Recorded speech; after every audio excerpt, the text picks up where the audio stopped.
Thank you, Chairman. My question would be yes or no.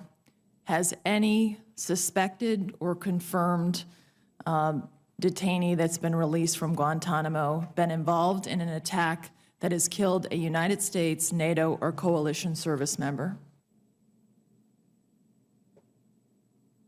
Senator, I don't know the data by heart of all those who have reengaged. There are over 100. We'll have to get you that answer. Well, I think that's very important for people to understand.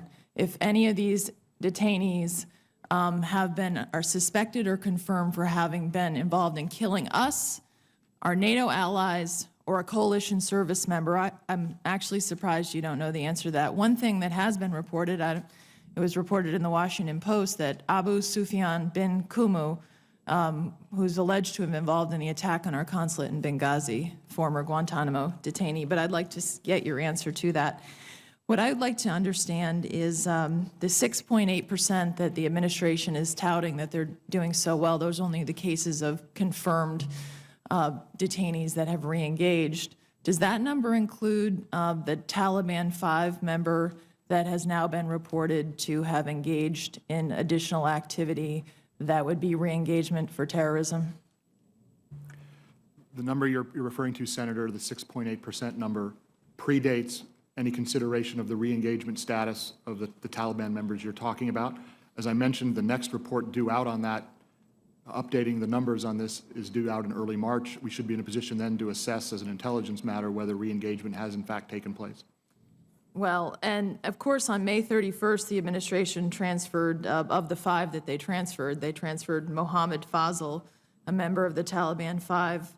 Fazl commanded main force opposing the U.S.-backed Northern Alliance in 2001. He served as chief of staff of the army under the Taliban and is accused of war crimes. One of the things that shocked me most about it is that one of the Taliban commanders on the ground in Helmand province said it's the best news he had heard in 12 years.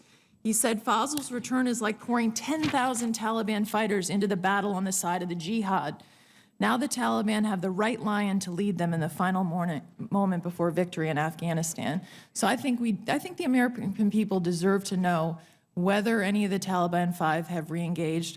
I'm glad that, as I understand, you've confirmed today that there are no conditions on them returning after the year to Afghanistan. In other words, there aren't additional conditions on their release unless you're telling me that there are. And that's my question I have for the people who have been released in the last months by the administration.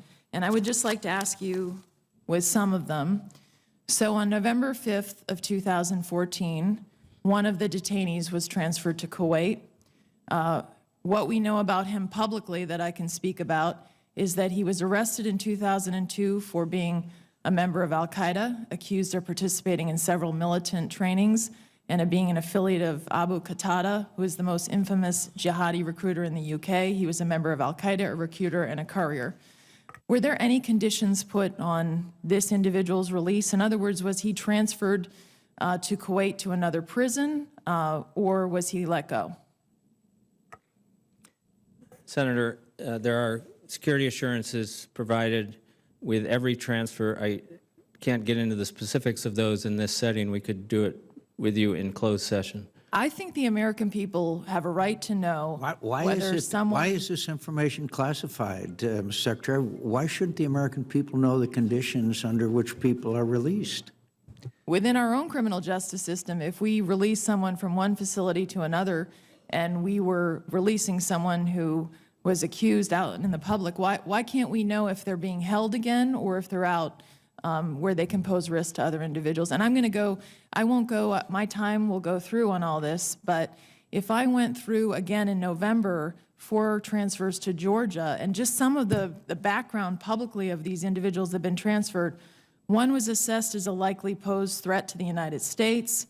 One was assessed to have involved in IED attacks against the U.S. and coalition forces. One's believed to have been affiliated with al-Qaeda at a high level. And in fact, one is described by the DIA previously as among the top 52 enemy combatants at JTF Gitmo who pose the most significant threat of re-engagement acts of terrorism if released. And I could go on and on about each of the backgrounds of the individuals that you've just released since November. And in each of them, I would like to know, were they transferred to other jails where they can't get back out, or were they just transferred to their families so that they can re-engage in terrorism? I think that we deserve to know from the administration, when they release someone, are they just releasing them back where it makes it very easy for them to re-engage in terrorism activity, or are they putting them in another prison? Because the public reports about each of these individuals have been that they've been released not to other prisons, but to their families. Senator, on your question and the chairman's question, many of the agreements that we have with foreign governments are classified. So that's the short answer, sir, on why we can't get in the details in this session, although we can certainly brief you on that. Well, They are somewhere in between open release and a prison. The kind of assurances that we generally get are travel restrictions, some kind of monitoring, information sharing from the government on what they are seeing, and monitoring the detainees themselves. In terms of the 5 transferred to Qatar, what I can say is none of them have returned to the battlefield. They are all still in Qatar. They're under a travel restriction. And what I said about, I think it may have been before you came in, Senator, after 1 year, we have said publicly that the restrictions are in place for 1 year. After what happens after 1 year, we'd like to talk to you about in a classified setting. so I know my time is up, but I do not understand why the American people can't be told a basic question when you're transferring someone who's been previously designated as one of the top enemy combatants, posing risks to the United States of America, members of Al-Qaeda. When they're being transferred, how do you assure the American people, if they're not being incarcerated again, that they won't re-engage? And I think that's basic information that the American people deserve to know. Thank you.